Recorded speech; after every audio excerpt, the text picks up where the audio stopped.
Okay, so let's discuss the state of rugby league in England and France. And in my opinion, it's not in a good state.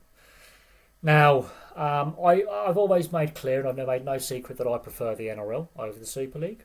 I've always been very, very clear on that. I'm a Tampa Raiders fan when it comes to the NRL, but I'm a London Broncos fan when it comes to rugby league in the Northern Hemisphere. And I do fear for the future of the Broncos. I do. And that's because of IMG grading. And that's because of the finances of the game, which we're going to get into.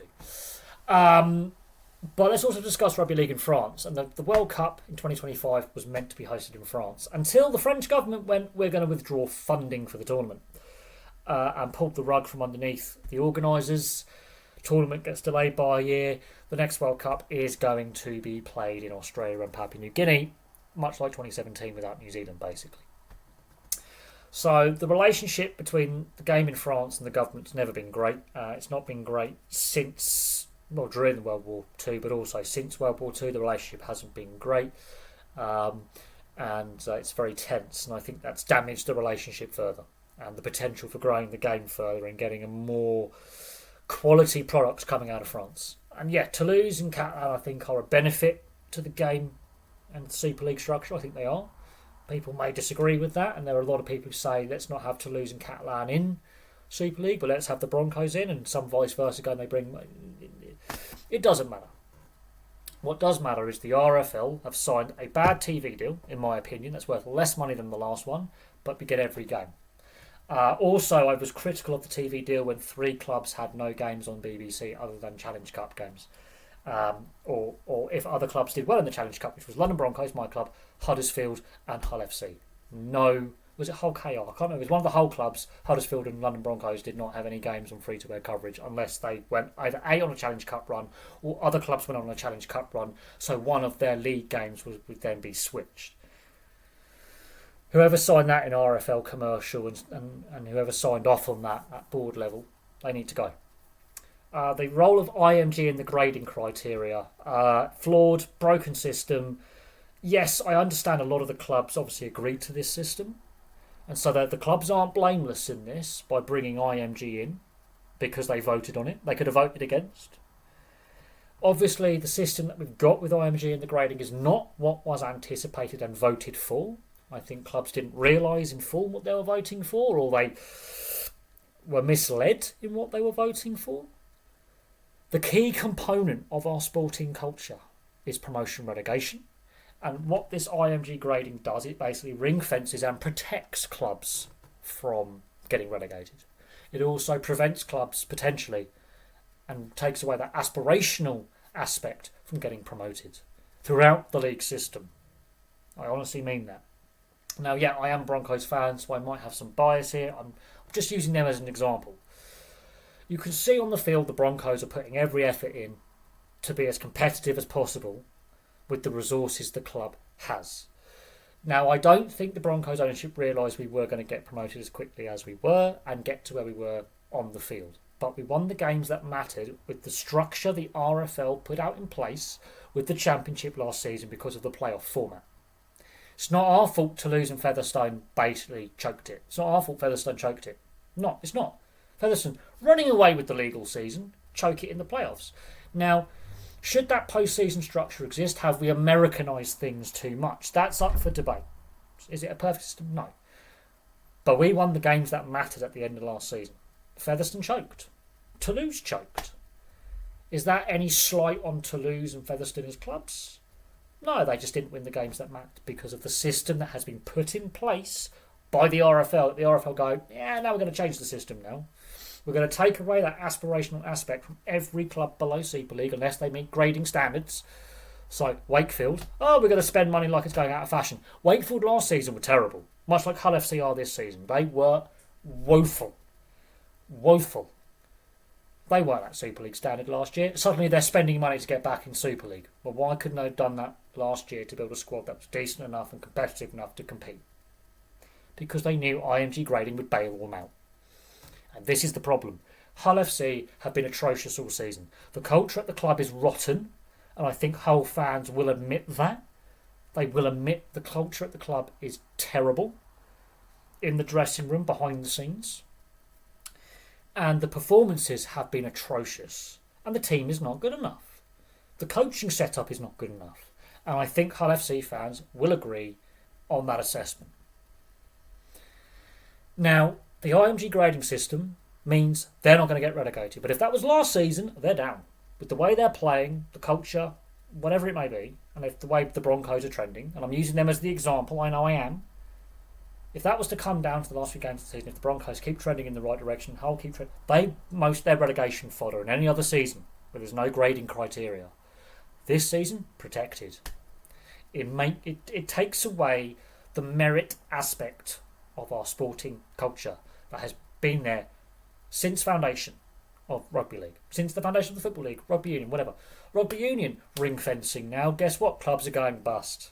Clubs that have that aspirational aspect to get from the Championship to the Premiership in Rugby Union are being denied that because, again, criteria. This time stadiums, but criteria. Even though some of the clubs are very financially viable in the Championship and would be even more financially viable in the Premiership has decided to ring fence things. Clubs are going bust. Let that sink in. Rugby Union, outside of France, in most of Europe and Ireland, is not in a good place. It's not in a good place financially. It's losing money. Because, again, they've ring-fenced. It's not working. It never has. The professional Rugby Union game is a mess. But let's focus back on Rugby League. Because Rugby Union, that's Union. And I'm more of a Rugby League fan than a Union fan, even though I've made more Union content. More of a Rugby League fan. This is what we're discussing today. The RFL are in danger of repeating what the RFU have done with their Premiership by ring-fencing the Super League. That will be the death knell of so many clubs. Now, Whitehaven. I should have done a video on Whitehaven, but would it have got the attention that it would have? I don't know. But Whitehaven. The players at one point basically threatening to boycott the rest of the season over not getting paid. The club having to crowdfund to survive. And potentially they won't survive. Highly likely the club won't survive. The boardroom is a mess. The club is in crisis. Club in a traditional location. Let that sink in. There's so many people in the RFL and Rugby League fans who are gatekeeping fans who believe it should be only Northerners who play Rugby League. Only Northerners should be fans. Well, then you're going to kill the sport stone dead. There's not enough money in the North. There's not. There's not a lot of corporate money in the North. There's not enough investment, disposable income. If the game is to grow and thrive, it needs to grow and thrive outside of the M62. It does. Moving Magic Round to Leeds was the biggest blunder I think the RFL have done. They're saying it's a success. It's the second lowest attendance of the lot. And that is including the COVID years. Second lowest attendant Magic Round has ever had. That's a success apparently according to the RFL. How are the RFL fit for purpose at this point? If they're saying Magic Round was a success, sorry, I can't speak today. If they're saying it's a success when it's the second lowest attendance in 17 years, that is a joke. Fans were saying from the get-go, moving it to Ellen Road was a massive, massive, massive blunder. Why couldn't they fixture it when St James's Park was available, potentially at a different point in the season? Why have it on the same season as the first weekend of the Premier League and the second weekend of the Championship football? Big blunder. They clashed with a far more popular sport at a time when the RFL needs to get as many eyes on the product as possible. They decided to schedule Magic Weekend on the opening weekend of the Premier League season. And they wonder why the attendance was so low. Also, Ellen Road, while it's not a bad stadium, I'm not going to knock Leeds United and their stadium. It needs investment, it needs upgrading, and it's not close enough to the city centre to really work for that Magic Round kind of weekend. There's not enough infrastructure around it that involves hotels, transportation, restaurants, pubs, all the things you kind of need where sports fans would need food and drink, accommodation and travel. It's in the wrong area of the city. The stadium is not as big as St James's Park. It needs a lot of investment. It does. It needs a lick of paint. Ellen Road is looking a bit tired. Yes, it's an all-seater stadium, and yes, it's got a stadium with a fantastic history with Leeds United. Let's not knock the stadium too much, but it's in the wrong location. Even though it's in a traditional heartland, for some reason St James's Park in Newcastle, where Newcastle is not a traditional rugby league city, worked fantastically for years. Magic Round, future of Magic Round. Is there a future for the concept? Even though we came up with the concept and the Australians copied us with Brisbane, they do it better in Brisbane. Even though many Australians go, that should go on tour around Perth, Adelaide, Melbourne, Sydney, Canberra, New Zealand with Auckland or Wellington. And a lot of rugby league fans and NRL fans would like to see it go on tour around Australia and New Zealand. Brisbane, Suncorp. It works. The local government actually provides funding for it and helps underwrite the weekend Magic Round. And it works. Could it be better? Sure. Magic Round in this country and the Magic Round, Magic Weekend for the Championship in League One. Okay, not playing at Blackpool and all that. I think they got it wrong with Ellen Road. Now let's discuss the TV deal. I think the TV deal is bad value for money for the league, but good value for money for the broadcasters. I've got nothing against the broadcasters wanting to get value for money for the product and what they've got to pay. Whoever negotiated that for the BBC and Sky have done a very, very good job. They're negotiators, they're corporate. Fine. RFL have ripped themselves off. The last TV deal was worth more money for less games. This is a TV deal that shows every single game live and is worth less. Whoever signed off on that, whoever negotiated that, needs to get out of the organisation. You need to be sacked. I'm sorry. That is a poor commercial decision by the RFL. Let's not even defend the RFL on that one. The fact that 3 clubs had no free-to-air coverage in regular season games in London, Huddersfield, and I believe one of the Hull clubs. No free-to-air coverage this season, unless the Challenge Cup intervened where other clubs that had multiple games of free-to-air were to go on a Challenge Cup run, or they themselves were to go on a Challenge Cup run. They weren't getting any free-to-air coverage. Sorry, that is poor. That is poor. When you've got clubs on the eve of the season going, we're going bust in Newcastle. Whitehaven struggling to finish the season. London Scholars going to amateur status. Other clubs struggling and going to amateur status from League One. That's not good. That is not a good, healthy sign. It really isn't. It really isn't. The Rugby League World Cup, with the losses they made, in fact, the organisers were saying we need it to take place on time in 2021. We had the 3 options. They put 4 options on the table, and in the end they were forced to go with the Hail Mary. This is last chance saloon. It's going to potentially be ruinous. Play a year late. And yes, I understand the reasons why now, and I think delaying it a year was the right decision. The way it was handled with Australia and New Zealand, the organisers, really poor. And yes, the RFL did have some active input in those discussions about playing with full attendance, part attendance or no attendance, or delaying a year. The RFL were part of the organisation there. The UK government underwrote the World Cup. It lost money and also wasn't well organised either. Looking back on it now, there were a lot of organisational problems, a lot of empty seats at games, badly promoted. The tickets were affordable, don't get me wrong, but I was really disappointed with some heartland locations where you would expect fans to go, let's have a day out, kids. Let's get out. Let's enjoy the affordable sport. Empty seats, not a good look, especially in the heartlands. So when these gatekeeping fans on social media, these keyboard warriors on social media going, the game doesn't work in London. The game doesn't work outside the M62, when they couldn't be bothered to get off their arses in 2022, when we were allowed to go out and socialise in full groups and spend whatever money on a ticket, which wasn't expensive. I find that ironic. But the promotion of the game was poor. I was saying the promotion of the game back in 2018 when England played New Zealand in a 3-test series was not great. It wasn't. When you cannot sell out the Hull City Stadium, when you can't sell out Headingley, or was it Ellen Road, and when you can't sell out the available seats that they were given at Anfield, when you can't sell out 3 stadiums in the north of England, I have to ask myself, 2 of those stadiums are in traditional locations. One of them, Liverpool K, it's a little bit outside the box, but it's a big, well-known stadium. And of course, you've got St Helens down the road.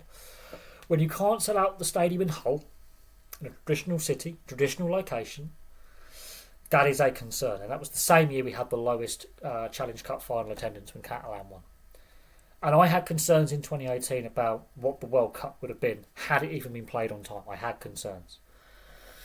Now, we've got the Pacific Championships taking place at the end of the season with all the Pacific nations, apart from Samoa, playing each other. Samoa's playing a test series over here against England. We had Tonga last year.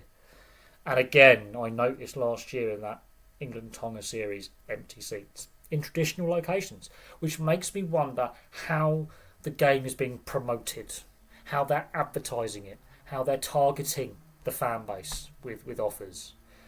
Because this is the thing.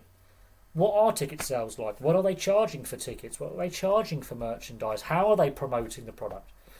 Because for the last 6-7 years, I've had concerns. And yes, the pandemic did not help.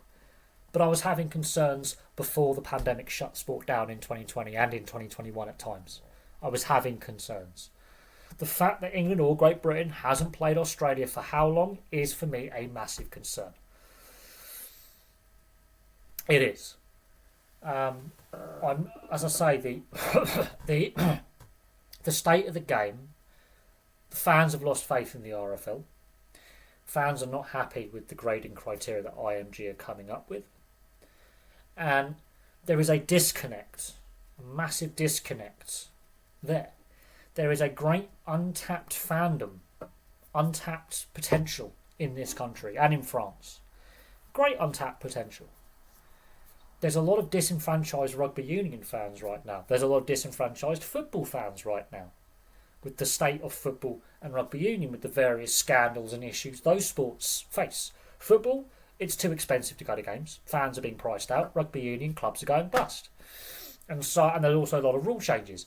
There's a great untapped potential outside of the M62 that has not been taken advantage of. There's a great untapped potential across France that has not been taken advantage of. They're very passionate about both codes of rugby in France, and there's a lot of issues with French sport. There's a lot of disenfranchised sports fans in France. There are millions of potential rugby league fans if the game was promoted correctly, and I believe in the 90s the game was. The game was doing really well in the 90s. It really was. Now, not so much. And I do have concerns about how the RFL commercial is promoting, how the money side of things, there is a concern. There is no money in the game. When you've got traditional clubs going to part-time status, when you've got rugby union at grassroots is winning hearts and minds. Let's not kid ourselves. In schools and in universities and in the community, let's have a look. There are rugby union clubs everywhere. And when